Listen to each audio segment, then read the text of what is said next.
Hey, what's good? What's poppin'? It's your girl Jess Finesse, and we're on episode 2 of Jess Finesse Presents. Now, this episode is very special because I don't really call people my boss. You know how people be in Nigeria like, now you be boss, so boss. I don't do that because I feel like that is just disingenuous. But this is the first person or this is one of the few people that want to be like, this is my boss. Like, this is my boss, like, for real. So I have here someone very special today. I wish I could do drum roll. Maybe I can do a ring roll. Like, come on, guys. Come on. I'm here with the amazing, the talented, the man of many hats, Dolapo, Amusat of We Talk Sounds. And the crowd goes wild. We need sound bites. We need we need gunshots. We need all that good stuff. But Dolapo, thank you for obliging me. Definitely. And pulling up. I can't say no to you. What does that mean? That sounds like I'm some irresistible human being. What Nah, like you're just like, I mean, we're not close or anything. I mean, outside of the internet and Clubhouse. Like, this is the first time we're actually meeting. Exactly, but like I put you up there. Same. So like, why would you invite me to a podcast and I'll say no? Look at that. You see, because I have this phobia of like having to chase people or like having to like convince people to come do stuff that has to do with me. Because, like, I see how people, I don't know if this is irrational. No, it's not irrational. But, like, I see how people treat other people and how they talk about them. Like, you'll be greeted, oh, that's my guy. Then when it's time to, like, call to pull up to support or something, they real face really shows. And I'm like, nope, I don't want that in my life. Get away from me, Satan. So I'm very particular about the people that, I want to reach out to. So the fact that you're my second guest, it means a lot. Like, I'm not even trying to like whine you or like, you know, lie and stuff. I'm dead serious. So, welcome to Jess Finesse Presents, where I invite my faves and hopefully they become the faves of the listeners, to, you know, talk about pop culture, talk about random topics, and we smoke as we do it. But what we smoke, guys, ladies and gentlemen, is good old. Do you like it white or do you like it light, garri? So I want to know if you're really my G. White or yellow? Sorry, but white. Why? Why CK in white? I Dolapo agree. in white. White. Producers white. Why? No, white is, I think, it might also be a cultural thing. Okay, break it down for me. I think this is like, growing up Yoruba, I think you probably... Now that I think about it, unless I'm tripping, I'm trying to remember back when I did my stint of 2 years of boarding school in Nigeria. I don't think I ever saw anyone drink. I don't think I saw anyone drink white garri in Abia States. I do not believe I ever saw white garri. I think. And then when I like tried white garri, it's nasty to drink it. It's crunchy. Yeah. No, it's not cornflakes. You're supposed to soak it, let it be like slightly soft. I don't want to hear like in my brain. Yeah, I don't want to hear that as I'm drinking garri. What is this? What is this? Like the technical name of this? Like dried cassava flakes. Garium sulfates. That's like the Nigerian granulated cassava flakes. Let's begin. Yeah, so how does this work? So when you normally smoke garri, funny enough, you said you've never heard the term smoking garri. Nope, ever. This first time. It's drink garri or eat garri. The correct thing is eat garri, like English wise, but drink garri is what everybody says. Wait, do you say eat garri when you're drinking it or when you're eating it like in its no, like solid even when you put it here and you put water inside and you're drinking that don't sound cool enough. Yeah, but like English, like correct English should be eating it because it's not liquid. It's Jess's English is that we're smoking it. Oh yeah, let's go. I feel you. Normally when you smoke garri, what do you put in it? Okay, so I put the garri, obviously. I put sugar, I put groundnuts, and I put milk. Do you put Milo? No. Sorry, do you put, I don't want to give these people brand, shout out. Do you put cocoa powdered? No. I don't go to that length. I think that like milk is where it ends for me. Have you had garri and, what are things that people eat garri with? Do you put ice in garri? Sometimes. You're tripping. Y'all drink cold garri? Yes. Yeah. I mean, who drinks? That thing needs to be lukewarm.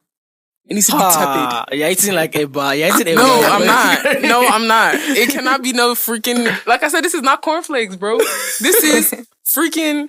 First of all, I feel like eating garri... So, I think for me, I'm always about like... I'm too intentional for my own good. I always like doing things to like commemorate my like linking with people and like hanging out with people, right? So whether it's like, taking pictures of artists like for my flex list, or like, smoking garri with my guests on this podcast. I think drinking garri is something that is a serious, like, sacred thing. Right. Bro, like you can't just smoke garri with anybody. Like what? Just the one? same way you don't pass a blunt with just anybody. Well, I don't actually. Let me not. I don't know how people pass blunts. Because I've heard like something quite different. Even Okay, though I what don't have you smoke heard? either, but like I've heard that like it can be a good way to connect to people that you don't know. That's a very weird thing because you people are passing blunts to people and You're putting it in your mouth. I don't you're understand why you sharing- do that with someone you don't you just met. To be honest, but that we're not here to judge. You know, No judgment. y'all get high like that, we get high like this. So we have milk, we have sugar. I had to bring my own ground up from my own house. Anyway, Shaz, so Dolapo, here's how we go. So in front of you, you should see some of my lovely hand fans. Yep. And on each fan, there's a topic that we're meant to discuss. Okay. So I'm gonna let you, as a guest, pick up your first hand fan and tell us what you see. Don't let your garri soak, my bro. Interesting. So I can see Buhari working from London because he has a medical checkup in London, and then I can see a tweet attached to it. What's the tweet? Do you want me to read it? Go ahead, read the tweet. So the tweet is by Omoyele Showore. He says, Nigerians in UK must occupy the hospital where sickly M. Buhari is wasting Nigeria's resources, and the Nigeria Embassy as well as Abuja House in London. Let Buhari return home and do a medical check in the world-class, in quotes, hospital he built since coming to power. Hashtag Buhari Moscow. Is this in news? Nope. Why is this news? Not to me. I don't see why it's why like there's anything significant about it. Besides, what you mentioned earlier about the doctors that are on strike. That's the only thing that makes it a bit noteworthy. So, every day I wake up and my brain touches because of just the consistent contradictions that you just exist in when you live in this country. That sometimes it's just like, I feel like we're living in a simulation. And you either live in this simulation by choice, people like me, or you live in this simulation by circumstance. And you sit here and you wonder, why are all of us not... I'm sure many of us are mad. We're just highly functioning mad people. A lot of us, we're like one brain cell away from just losing it. I know I am. I'm not gonna cap. Because what has capping ever done for anyone? What would losing it look like when you say losing it? What does that mean? For me, I'll tell you what it looks like for me. Yes. I've never fought in my life. I've never physically fought anyone in my life. I feel like every day, now, as in this season, in this part of my life I'm in now, I'm waiting for the day that somebody says the wrong thing to me outside. You want me to pull up the next one, or you want to pull the next one? Because I got fans on my side too. Oh, okay. You pull up the next one. I had you no idea. You getting ahead of yourself. I like the energy. All right. So Burna Boy's Grammy win for Best World Album, and now he's nominated for a Brit Award for Best Male International Solo Act. Yes, sir. What's your take, King of Clubhouse? What's my take? I mean, like that. Where exactly are you driving at? I don't, because like I say, my take is I'm happy for Burna Boy. Like, is there something I mean, the angle, you want us to unpack? I don't. To me, honestly, I don't have anything to unpack. I mean, I don't. It's not. It shouldn't be shocking. Yeah. I think for me, the only thing that came to my brain when I was thinking about this, and this is very left of center, like this is very left field from what would be the basic thing to discuss on this thing is Right. all these people that love to use artists, like all these big artists to motivate younger artists, I think is so disingenuous because there's no way, to me personally, feel free to correct me if I'm wrong, Mr. Retalk Sound, there's no way Burna Boy would get all these things that he's getting if he was not signed to the labels that he's signed to and the partnerships that he has. So when you're trying to tell an independent artist like, yo, if Burna Boy did it, you can too. ooh, if Wizkid did it, you can too. That's a lot. That's not fair. That's deceiving as hell. Okay, you can't do it if you're not signed to no major or you don't have no big stakeholders on your back on your P. Mm-hmm. So I don't like when people like try to do these motivational talks that a win for Burna is a win for us. I mean, it is a win for us because like we can carry it on our heads. Brag about it. We can brag about it, but like after the bragging, there's no tangible thing we can get from that stuff if you're not. It depends. Okay, talk to me. Because obviously it's not direct, but a win for Burna is a win for us, or in that it attracts more funding to the industry. That's not cap. Like a win for people that are as equally as talented and versatile as the people that we mentioned when we want to use them to motivate younger artists. How many artists actually have the skill set, the talent, when I say packaging, I don't mean like the negative packaging, the way Nigerians say, like the full package as Burna Boy. But Burna Boy did not like start this way. Okay, touche. He didn't start this way, but like, I just feel like they'll come and say these big motivational things without getting to the nitty gritty of saying like, yo, it took so amount of years. It took so amount of this. Isn't that implied? Like anybody who just believes that like at face value. I don't think it's like to party dropped in like 2012 or something. Okay. This is 2021. The barrier that's 9 years. To me, the barrier to blow has significantly shortened. Yeah, it has. But that's also, and that's why a win for Burna Boy is a win for us all, because the barrier to blow has shortened because of the work that these guys have done, partly because of the work that they've done. Will I say that they've broken ceilings? Yes. Yes, they have, right? And, Burna Boy winning a Grammy has objectively broken ceilings, right? It's demystified a lot of stuff. It's made a lot of things become like reality, right? Yes. I'm not going to take that away from what Burna Boy is doing, what Wiz is doing, what Davido's doing, what all these, A-list artists are doing. At the same time, right? Yeah. You can't even look and say, okay, there are a crop of artists that you can say like, okay, their barrier to entry or their barrier to blowing has happened, as opposed to the 9-10 years that it took for their predecessors. It's taking them 2 years, right? Mm-hmm. But those people are not even those people. How do I say? I don't even. They're. It's still not. They're a very small population size. And if you notice, if you look at those people that have blown, like I think, like I would say, you're talking about like people like Rema, Fireboy, Mali. They still had to have international affiliations. For Fireboy to blow, you had to join Empire. For Rema, Maven Global had to be involved.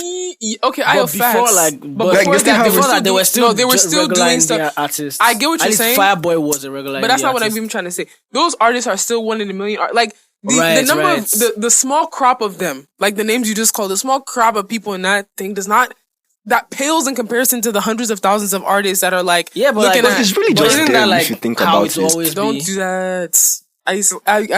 Yes, right, and it's also a global thing. Not just everybody like in can the West, blow now. Not everybody can blow. I understand that, but I just feel like it's just not fair to just be using Burna Boy as a thing of motivation for everybody, because like it's impossible. One, it's impossible for everyone to blow. So rather than making everyone feel like they need to aspire to this 1, 2, 3 points, right? Right. Have a tiered system of success. Like say, okay. It might sound bad to say, okay, you may never be a Burna Boy. You may never be the next Wiz. But you can find financial freedom and financial success, and you can be okay in the space that you cultivate for yourself. We don't say that enough. It's always, Burna Boy won a Grammy. I too can win a Grammy. Dolapo next fan. Yes, Lil Nas X's video. Now you said yes like this. You know what? I'm gonna let you lead the conversation then, because it's interesting. I actually didn't watch the video like for the longest. Like I didn't. Did you watch it? No, I've watched it now. Okay. Yeah. No, I'm saying like I didn't watch it for the longest. Like when the discussion started. Okay. I didn't either. I didn't like. I'm like. Actually, it's not my business. Like, why are we even so concerned? Like, why Nigeria? Why are we so concerned? Like, why are we like the way Nigerians carry things that are not necessarily like our reality sometimes. I just try to stay out of it. That's subjective though. Especially when you're talking about on the internet. Yeah, because anything can be. See, now that's the problem. Yeah, you're right. You're not wrong. Like anything can be. So I think it's about like defining the lines of what you would consider something relevant enough to be in your reality. Right. So I sort of tried to stay out of it first. Like I was like, okay, it's not my business. But obviously, like we talk sound like people were having discussions. Then the shoes, the devil shoes. Yeah. That was obviously created a lot of It actually has real blood. Yeah, real blood. Yeah, they said it was the employees of the agency that donated their blood. Right. And Nike sued. Yeah, Nike sued. Is suing, yeah. Nike is actually trying to get a judge to stop them from delivering orders of the shoes. Mm-hmm. And then there's also like the religious angle to the entire thing where like pastors are preaching against I saw a video of a pastor talking about it in church. In a Nigerian church, American church. They're saying that he's encouraging devil worshipping. Then there's also like the angle of like the conservative America. Like I saw Candace always be where the rappers be at. Yeah, and where the violence is. I saw Candace go at him. Not go at him, Sha. She did her normal critiquing thing, and then she said that if you would actually like to discuss it, like they could actually like link up to have a conversation about. Because Candace is all like, the morals of America and stuff. So I obviously saw all those things. Because lately you're seeing all these things, but I didn't haven't watched the video exactly. Okay, so I was like, nah, I'm not watching this video. But then I had a conversation with Said, and then he was like, "Oh, that video is really nice." I'm like, "Okay, I'm going to watch it." And then I watched it, and I'm like, "This video is hella creative. Like, it's actually mad. Like, you cannot hit on it. Like CGI is not even here, bro." The best part of the video was like when he was on the pool and the thing came down and then he landed like it was supposed to be hell. Like it blew my mind. So I'm like, this is creative, but I mean, like you cannot blame people that are religious or for critiquing a video that is supposedly promoting Satanism. So I'm like, everybody's just playing their own expected parts in all of this. So. And the biggest winner is him at the end of the day because he needs the outrage. He needs the driving engagement. That's the whole point. That's it. Like he did it for the exact same reaction. Right. All right. So last but not least,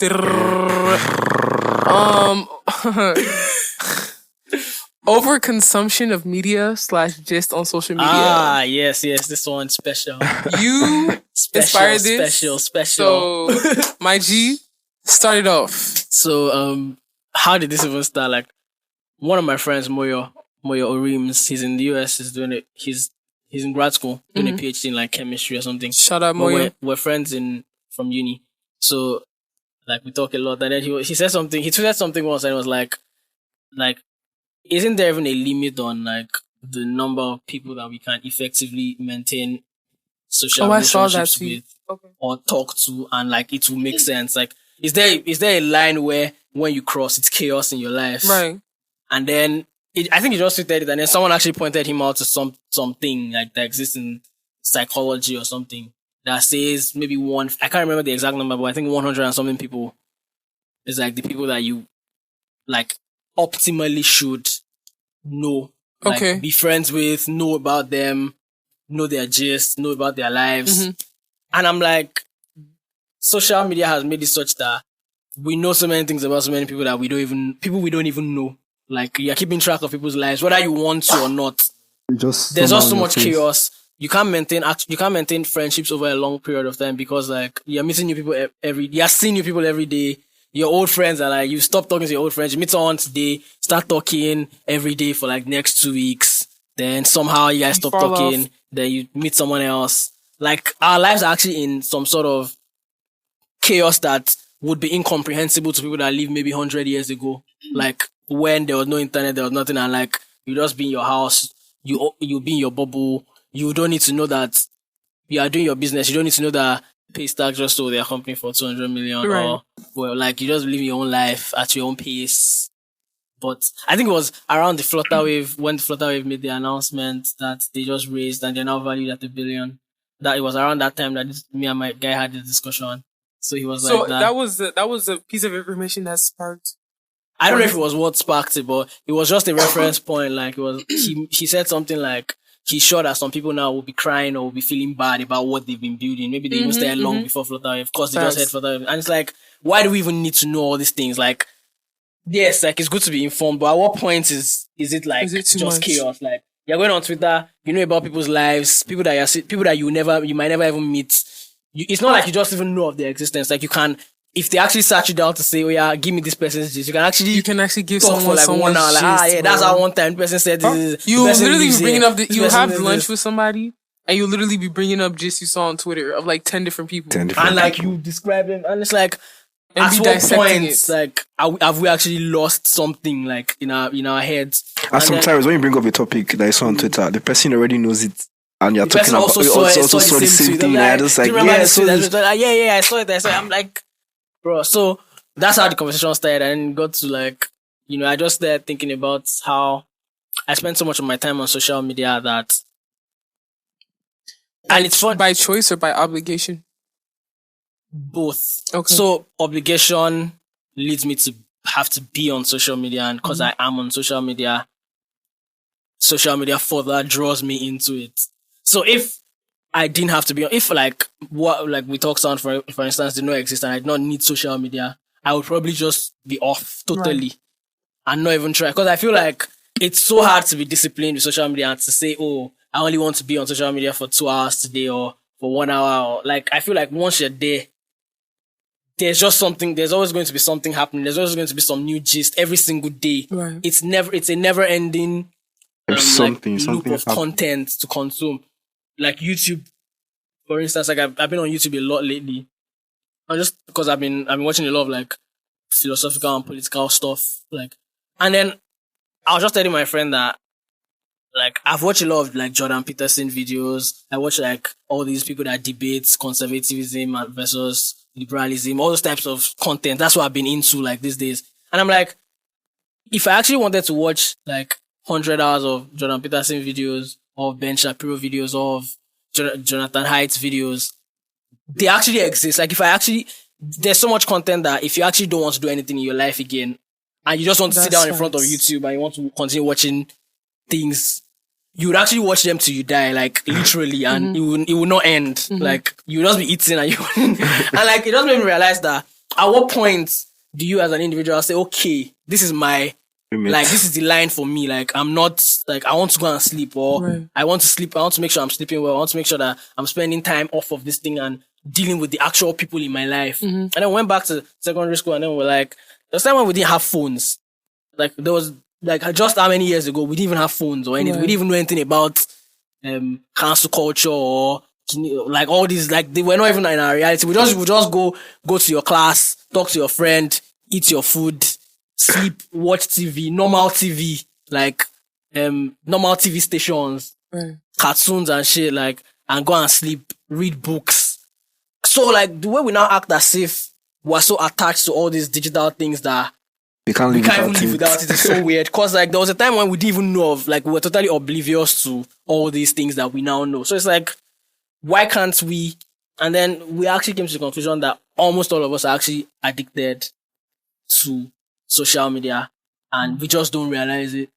And then I started to like, I deleted my IG. Really? Then Twitter, like, I'm only logged in on We Talk Sounds Twitter, so I know that that's for work. My personal Twitter, if I need to RT anything or engage with anything, I log in, I do it, then I log out. Like, it's like, when I'm on there, it's like, I mustn't even see shit. Like, I just do what I need to do. If I need to DM someone, DM the person, log out quickly. Because I'm like, even if like I can only do this for a few weeks and I get back to social media, I feel like I'll be back with more sense. Like, I feel like I gotten to a point where it was just like, I gotten so into Twitter and like all this. And the funny thing is I barely say anything on there. Like, but I know everything that's happening. I know all the opinions people are sharing. I know everything. And it's just like, why do I even need all this? Right. I'm already like super busy. So it only makes sense for me to create room and use the extra time I have to maybe just watch something educational or have conversations or read books and stuff, other than content that actually does me no good. So that's how like the whole thing just came about. And I've been really about this whole just realizing how much damage that being on social media so much is doing. And yeah, that's where I am. So I completely agree with everything that you said. I can 100% 10 toes. I don't have any shame saying it, that social media has definitely negatively impacted like how I reason certain things, how I relate with people. Not like I can't relate with people in real life, but it's almost like I'm scared to even, I'm distrusting of people now because I see how, like, especially Nigerian Twitter. Because before before I moved here, I wasn't tapped into Nigerian Twitter. I used to see Nigerian Twitter from outside. It's like almost like you're outside the club looking in. And then I came in here and then I was incorporated into Nigerian Twitter from following certain people. Then now people follow me, and then you're now seeing trending topics that have to do with Nigeria, and seeing like how people operate on there is like, I don't trust nobody. From seeing people exposing people's thing that has no business being on social media. People bring in their story, they gist, they problem, they issue, they fight, they're this, everything to social media every day. And you're seeing this and reading this every day. The anxiety, the emotion I feel, I don't even think it's anxiety. It's like sadness. Like every day I see a new thing of somebody's problem, and it's just like sad. Like why is this happening again? Like I'll log on social media, I'll read something, and I'll just take a deep sigh. Like here we go again. Here we go again. Oh, not again. And it's almost like it now has shifted. It has warped my brain and how like I reason certain things or view certain things. So I'm like the fact that you said that in our lifetime we're only supposed to really know up to 100 people. I actually believe that. And the fact that now we low key know like thousands and thousands of people and just fragments of them. Not even like you know the person. You only you know this person because you have an idea of them. That person is just happened in 2018. You know this person because someone said this about them in 2019. You know this person just because they launched their podcast. I'm maybe I'm shitting myself, but you know you see someone drop an announcement video of their own podcast. Tomorrow you see another podcast drop it. Meanwhile, you've been thinking about doing podcasts, and now like you're seeing all these people around you who may be your peers dropping podcasts, and like you said, you may feel discouraged that you're trying to build something and you're seeing everyone around you trying to do what you're trying to do. Yeah. And instead of it to encourage and motivate you, it's doing the opposite. Because it's like, okay, when can I also do my own? Oh, you see 50 people selling things on Instagram. You're not supposed to be buying, you're trying to budget your money, but then you're seeing like 50 people do stuff, and before you know now you're like, oh yeah, okay, I need to buy this. I need to do this. So this overconsumption of news, this overconsumption of gist of information that is, I don't know if this sounds callous to say, but it's like, it's really not our business to know, like, this might be unpopular, but I don't think it should be the burden of you to know every single catastrophe that happens in every single country of the world as one human being. Because yes, you should be in the know about like what's happening in the world around you because you exist in the world and everything is connected. But you with your one body cannot affect, change, or like do anything to change the 100 events you just learned about that's happening in 100 countries concurrently as you're dealing with your own problems in your own country. I don't think it's fair. Yeah, it's globalization. Like, it's definitely globalization. That's the problem. But it's to our detriment. Globalization of the good and the bad. Like, right. And the bad is, I mean, you can always look at it from different perspectives. We cannot, unequivocally say the bad are always the good or the good are always the bad. The good is obviously there as well in that it's not like there's one world. But there is a notion that the bad is amplified more than the good. Yes. So even though good is present, I'd feel more negative emotions than positive emotions when I log on social media. Right. Meaning that there's probably more negative things happening on social media, at least from my own TL, from my own perspective, from my own two eyes that look at my, my news feeds and my social media. If there was an equal, if there were equal points of good and bad happening and being shown and portrayed consistently on social media, I don't think I will come on social and be tired when I get on there. Yeah, I think that also depends on like what we define as good. Like what kind of things would you see and you would say this is a good thing that's portrayed on social media? People, for example, like college announcements or like oh, I just became a doctor. Like when great people share their good news. Yeah, that's right. Like people don't want to. It's not like good things aren't happening to people. It's like people don't want to. I'm not going to go on Twitter and say, oh, I just like. Okay, everybody has their own reasons. Me, I don't even share anything, right? Anyway, so but there's people who like would participate in discussing the bad, but will not put out their gist because they don't want. Some people actually genuinely fear village people. Like that's a valid fear. That's an actual thing in Nigeria. That's like, a valid where fear. Like people don't. I remember one of my friends, close friend, close friend is see that's problem. The word friend is this. You see, you're making us go deeper because even that situation. The word friend and Temi's telling us that we need to. Okay, let me just round up my points. Mm-hmm. Like one of my friends went to the UK recently, and like she didn't say she was going to the UK. Like she didn't tell me she was going to the UK until like we're texting one night, and then she just said, "Oh, I actually thought I should tell you I'm in the UK now," and I'm like. Was I going to? If you told me before, like, was I going to go and? Did you feel the type of way that she didn't tell you? I understood. Like, I understood. I was like, maybe on principle, she said that she wasn't going to tell anybody, so it wasn't about me. I understood that it wasn't about me personally. Like, there was nothing personal. Right. It was just her belief to probably not tell anyone until she got there. Right. So, and I was like, of course, I'm not her parent, and I'm not her family. So, I fell into the bracket of people that will not be told. But I just thought about like. I'll be happy for you. That it's not like I'm going to go and meet witches and say, "Oh, let them crash your plane" or something. But then she doesn't know who will do that. so that's why people don't say stuff on social media, good stuff. Right. I think it's something that needs to be discussed, especially now that everything is just being demystified in front of our faces. Like every single concept of life has been challenged in the last couple of years for me. Like every single thing, nothing's what it seems anymore. It's something that needs to be discussed, and I think everyone has to take their own personal responsibility to say, "Yo, this overconsumption of media, like, what is it doing for my life?" Now, we're about to end. And there's one final thing I need you to do. And I didn't debrief you before the pod, so forgive me, right?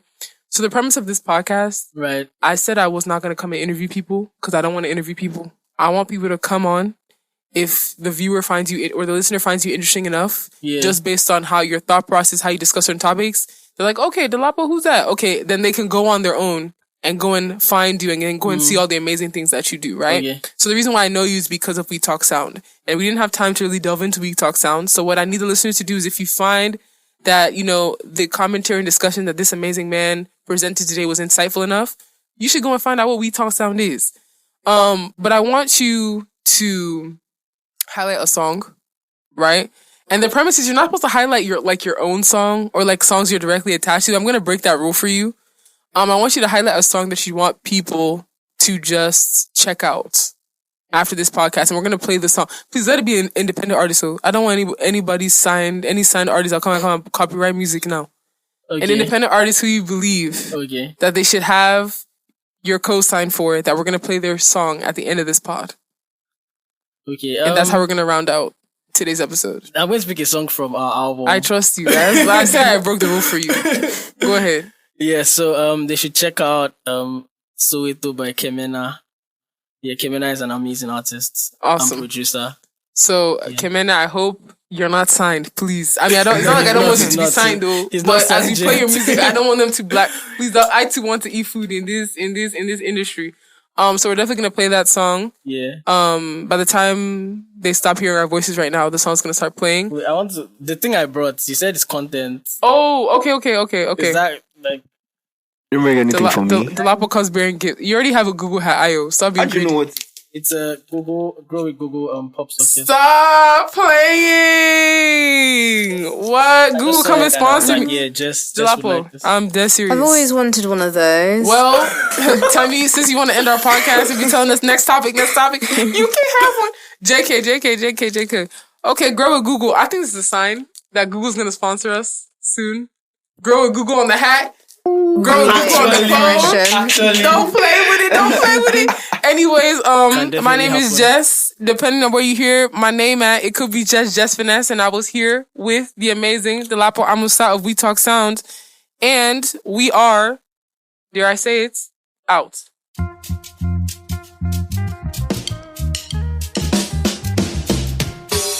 Wahala. Cause the boy's a nice boy.